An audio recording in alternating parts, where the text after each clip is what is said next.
The archaeological record shows that Eridu, the oldest continuously inhabited city in human history, was abandoned sometime around 2000 BCE after nearly 4,000 years of uninterrupted occupation. Yet no conventional explanation for this abandonment appears in any surviving historical source. What remains instead is a fragmentary cuneiform text known as the Eridu Genesis, discovered in 1893 but not fully translated until the 1960s, which suggests that humanity's first experiment in urban civilization ended not through war, climate change, or economic collapse, but through divine intervention of such systematic thoroughness that it erased not only the city but the very memory of why it had to be destroyed. The text, written in archaic Sumerian on tablets that show signs of hasty preparation, presents itself as the testimony of Adapiaya, described as the chief priest of Enki's temple in Eridu during what scholars tentatively date to the late 3rd millennium BCE. Unlike the mythological flood narratives that emerged later in Mesopotamian literature, Adapia's account maintains the precise, administrative tone of someone recording events for purely practical purposes, the preservation of essential knowledge before that knowledge could be lost forever. This clinical approach to documenting the end of the world creates a disturbing sense of authenticity that has troubled Assyriologists since the text's initial publication. The crisis that would destroy Eridu began, according to Adapiaya, with humanity's discovery of what the tablets call the 7 measures, a system of knowledge that allowed humans to manipulate natural forces with precision previously reserved for divine beings. The text provides enough technical detail to suggest that these measures represented genuine scientific or mathematical principles rather than mere mystical concepts. References to the binding of water to earth through counted stones likely describe early hydraulic engineering, while the speaking of metal into shapes appears to refer to advanced metallurgy that could produce alloys unknown to later civilizations. More troubling are the tablet's descriptions of the 5th and 6th measures, which seem to have involved what modern readers might recognize as genetic manipulation or selective breeding programs. Adapiaya records the creation of men who lived 200 years and beasts that bore grain in their flesh, suggesting that Eridu's inhabitants had developed techniques for extending human lifespan and creating hybrid organisms that could serve specific agricultural or industrial functions. The 7th measure remains deliberately obscured in the text, described only as the knowledge by which the gods themselves were made, a phrase that implies theological consequences too dangerous to record explicitly. The human response to these discoveries reveals the fundamental hubris that the gods would eventually punish. Rather than viewing their new capabilities as gifts to be used responsibly, Eridu's population began to see themselves as the inheritors of divine prerogatives. The tablets describe the construction of a temple complex called the House of 7 Crowns, where human rulers wore ceremonial regalia that deliberately mimicked the iconography traditionally reserved for deities. Most provocatively, the text records the establishment of a new calendar system that placed human achievements at the center of temporal measurement, relegating divine festivals to subordinate positions in the yearly cycle. The gods' initial response, as recorded by Adapiaya, was not immediate wrath but something more unsettling, a period of careful observation during which divine beings began to withdraw their presence from human affairs. The priest describes increasingly empty temples, prayers that received no response, and sacrifices that were left untouched by supernatural forces. This divine silence created a crisis of interpretation among Eridu's religious establishment. Some priests argued that the gods had simply recognized human independence and were gracefully withdrawing to allow their former servants to govern themselves. Others, including Adapiaya, recognized the silence as preparation for action of unprecedented scope and severity.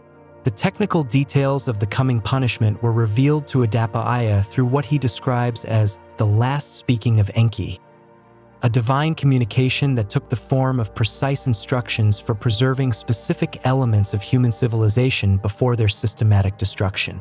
The god's message, transcribed with the bureaucratic precision of a legal document, explained that humanity's assumption of divine prerogatives had created what the text calls a confusion of orders that threatened the stability of creation itself. The solution required not merely the humbling of human arrogance, but the complete erasure of the knowledge and bloodlines that had made such arrogance possible. The flood itself, when it finally came, operated according to principles that revealed disturbing levels of divine planning and coordination. Rather than a simple deluge, the tablets describe a precisely orchestrated sequence of catastrophes designed to eliminate specific aspects of human civilization while preserving others. The first phase involved the systematic poisoning of Eridu's water sources with what Adapa-aya calls the bitter salt that kills slowly, likely referring to deliberate salinization that would make the city uninhabitable over time. This preliminary stage lasted exactly 7 years, during which the population had time to recognize what was happening but lacked the resources to prevent it. The second phase brought the actual floodwaters, but the tablets make clear that this was not random destruction. The rising waters followed patterns that specifically targeted areas where the 7 measures had been practiced, while leaving certain zones untouched to allow for the survival of selected individuals and knowledge. Adapa-aya describes watching the floodwaters move like a living thing with memory, flowing around some buildings while completely submerging others according to criteria that only became clear in retrospect. The temple where records of the 5th and 6th measures were kept vanished beneath waters that rose 40 cubits in a single night, while the grain storage facilities remained accessible throughout the flooding period. The selection process by which certain humans were chosen for survival reveals the gods' sophisticated understanding of how to manipulate cultural transmission across generations.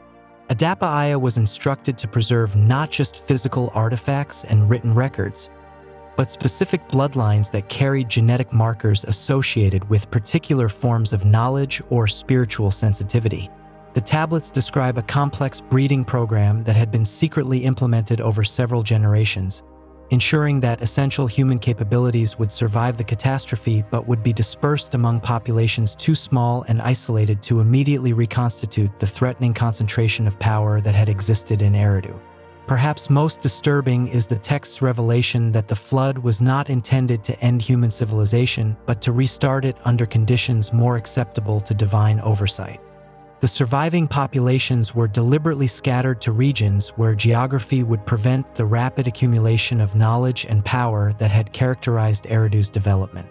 The tablets record specific instructions for ensuring that certain technical capabilities would be lost permanently, while others would be preserved in forms so fragmentary that their reconstruction would require cooperation between multiple scattered groups, cooperation that the gods could monitor and, if necessary, disrupt.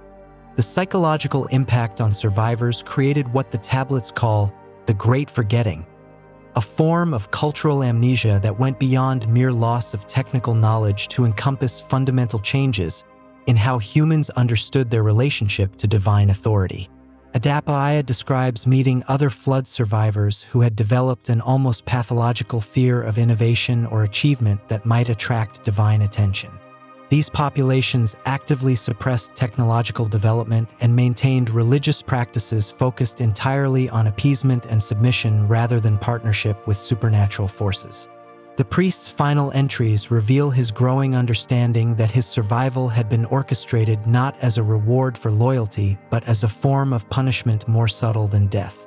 Chosen to preserve the memory of what had been lost, Adapa-aya was condemned to live with the knowledge that human civilization had once achieved capabilities that subsequent generations would spend millennia trying to rediscover. His role as keeper of forbidden knowledge made him simultaneously essential and dangerous to the scattered communities that emerged after the flood, creating a form of perpetual exile that was neither fully human nor divine.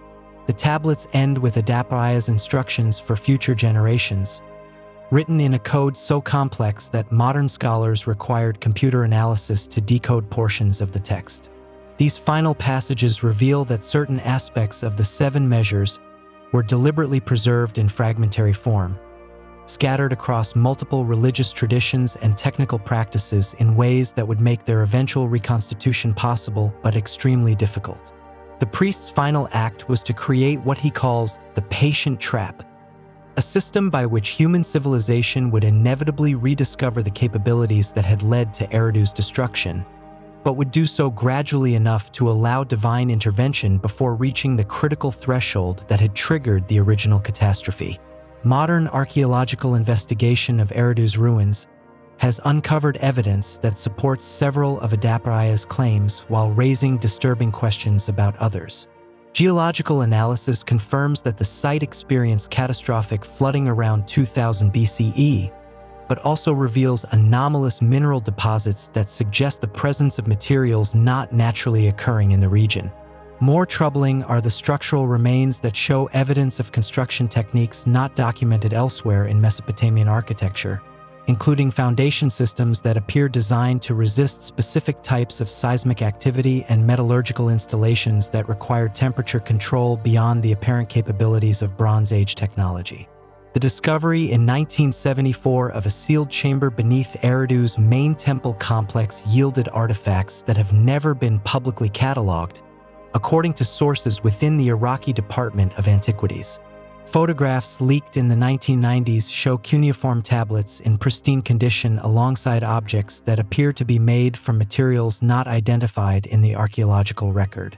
Perhaps most significantly, these materials show evidence of deliberate concealment using preservation techniques that exceed anything documented in ancient Mesopotamian practice, suggesting that someone with advanced knowledge of chemical processes intended for these items to survive indefinitely. The implications of the Eridu Genesis extend beyond mere historical curiosity to fundamental questions about the trajectory of human development and the possibility of cyclical constraints on technological progress. If Adaparaya's account reflects actual events, then human civilization may be operating within parameters established by intelligence that actively monitors and controls our development according to criteria we cannot fully understand. The text's suggestion that certain discoveries trigger automatic responses designed to prevent human capabilities from exceeding acceptable limits offers a disturbing framework for interpreting historical patterns of technological advancement and decline. The priest's final warning, decoded only in 2003, states that the same conditions that led to Eridu's destruction would inevitably emerge again when human populations reached sufficient size and technical capability to threaten the established orders of creation. The tablet provides specific indicators by which future generations could recognize the approach of this critical threshold, including the development of technologies that extend human lifespan beyond natural limits, the creation of hybrid organisms for human purposes, and most ominously, the discovery of principles by which consciousness itself might be shaped and directed. The archaeological record shows that every major early civilization eventually faced a catastrophic collapse that eliminated its most advanced capabilities while leaving scattered populations to rebuild from significantly reduced circumstances. The pattern suggests either a remarkable historical coincidence or a systematic intervention that operates according to consistent principles across different times and cultures. The Eridu Genesis offers the oldest known explanation for this pattern, written by someone who claimed to have witnessed divine intervention in human affairs and lived to document its methods and purposes for future generations who would face the same choice between submission and annihilation that confronted humanity's first city.